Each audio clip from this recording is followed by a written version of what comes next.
The noise was not a sound. It was a vibration that lived in the marrow of the bone. It was the twin synchronized roar of two Allison V1710 engines, putting out a combined 3,000 horsepower, vibrating through the steel floor of the cockpit and up into the spine of Captain Richard Dick Bong. He was floating at 25,000 feet, suspended in a world of blinding white and terrifying gray. To his left and right, the twin booms of his P-38 Lightning, Marge, stretched out like silver lances, the propellers spinning into invisible discs that chewed the thin, freezing air. Below him, the world was a different planet. New Guinea was a green, rotting hell of jungle canopy, jagged mountain spines, and kunai grass that could slice a man's hand to the bone.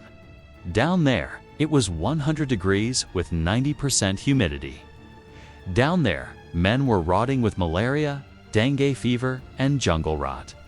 But up here, in the sanctuary of the cockpit, it was 20 degrees below zero. The cold was sharp, sterile, and clean. It was the only place Richard felt like he could breathe.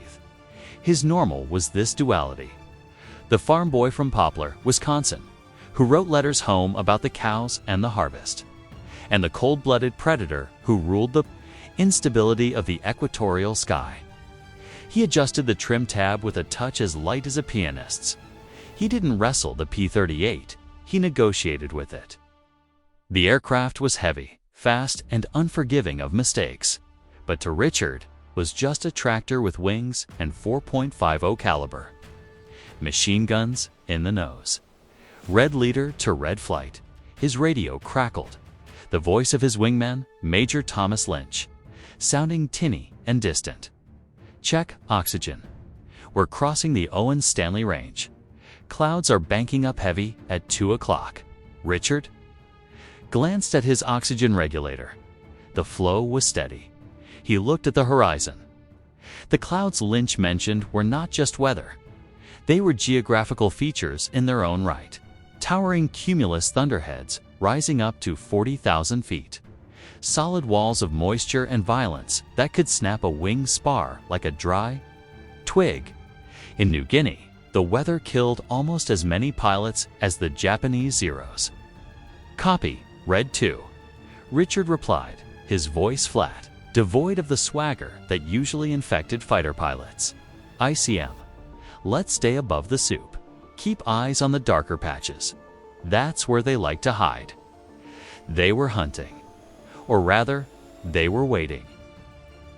The intelligence reports, the fragile paper backbone of their daily existence, said that the Japanese airfields at WWII were active. A convoy of bombers, Bettys, was rumored to be moving reinforcements down the coast to Leh.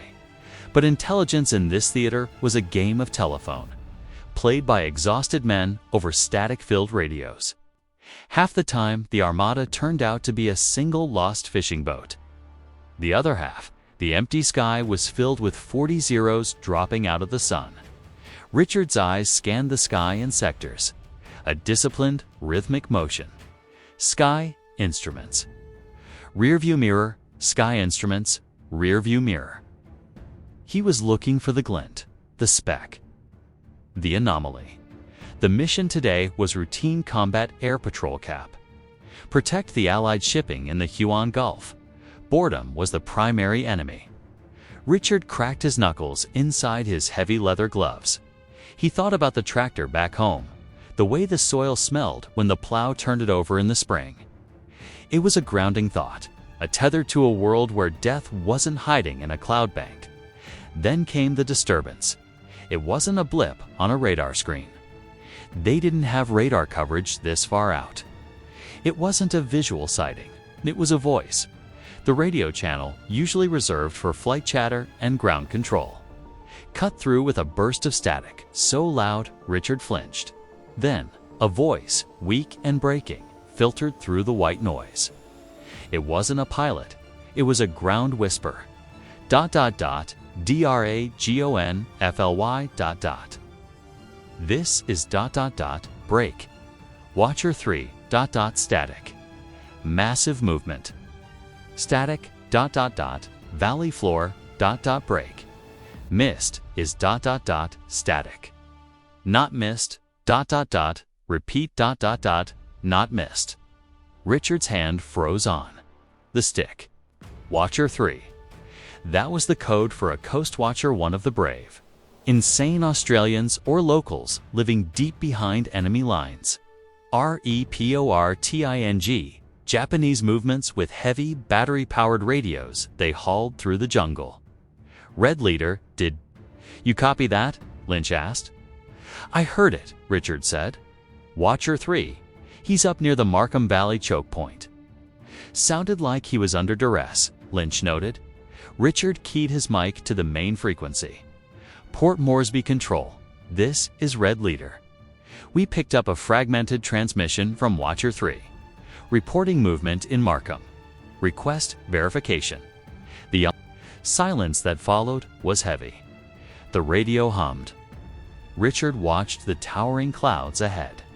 The Markham Valley was supposed to be socked in. The morning weather briefing had been explicit. Sector 4 is non-operational due to severe thunderstorms. No enemy air activity expected. No visual reconnaissance possible. Then, the voice of the controller at Port Moresby came back, clear and dismissive. Red Leader, control. We have no contact with Watcher 3. Intelligence reports that sector is quiet. The transmitter is likely malfunctioning or suffering atmospheric interference from the storm front. Maintain cap station, over. The Gulf. Disregard the ghost signal. Disregard. The word hung in the cold cockpit air. Richard looked down at the cloud layer. It was a solid blanket of white, impenetrable. But the Coast Watcher had said something specific. Missed is not missed. Why would a man risking his life to transmit a few words use his battery power to talk about the weather? Unless the weather was the weapon? Tom, Richard said over the private interplane frequency. You ever see a storm move against the wind? Say again, Dick. The clouds at 10 o'clock. The lower layer. The wind up here is 20 knots westerly. Those clouds, they're drifting east. Fast. He banked Marge slightly to the left. He stared at the gray, swirling mass obscuring the valley floor below. It looked like rain. It looked like fog. But it had a texture that was wrong. It was too uniform, too dirty. Control says disregard. Dick, Lynch warned, knowing exactly what Richard was thinking. If we drop down there and it's just a squall, we burn fuel we need for the patrol. If we get caught in a box canyon in this soup, we're dead. Richard didn't answer. He was doing the math. The fuel consumption, the time to target, the feeling in his gut. That fragile version of normal, the trust in the briefing, the trust in the weather report was cracking. The machinery of survival relied on everyone doing their job. The weatherman, intelligence officer, the commander. But Richard knew that sometimes the machine lied to protect itself, to protect the schedule, to avoid panic. If Watcher 3 was right and the mist wasn't missed, then what was it? Smoke. Thousands of gallons of diesel exhaust and dust trapped under a thermal inversion layer. I'm going down to look, Richard said quietly. Dick, that's a direct violation of the flight plan. Control just said, I know what they said, but I know a storm doesn't smell like burning oil. Richard pulled the throttle back. Cover me from the top, Tom. If I'm wrong, I buy the beers. Tonight, if I'm right, you better arm your guns. He pushed the yoke forward.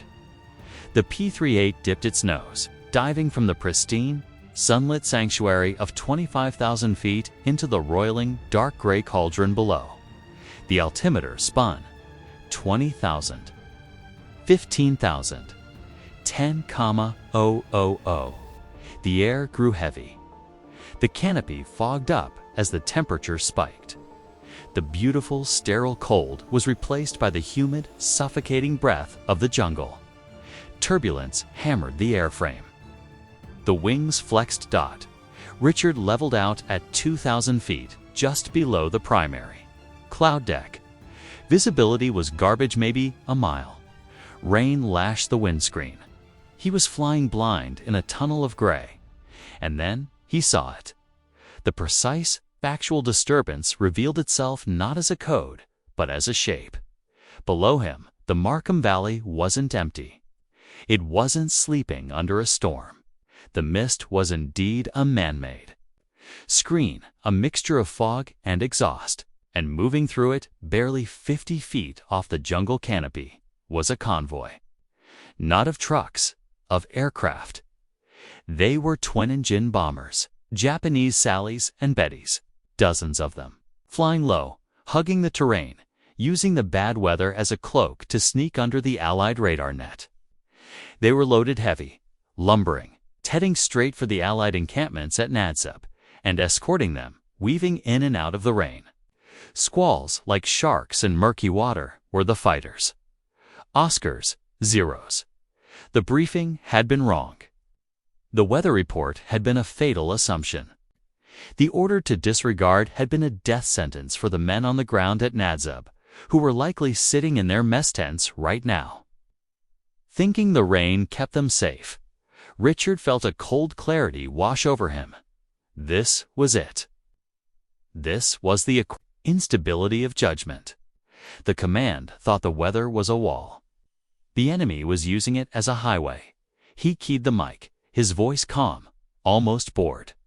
Control, red leader. Visual contact. Enemy bomber formation, strength. 30+, escorts. 20+, sector Markham. Low level, heading southeast. Red leader, say again. The controller's voice cracked with panic. That sector is closed. Radar shows nothing. Your radar can't see through mountains. Control. They're under the deck. I'm engaging. Negative. Red leader, negative. You are 2 ships against 50. Pull back and vector reinforcements. Do not engage. That is an order. That is an order.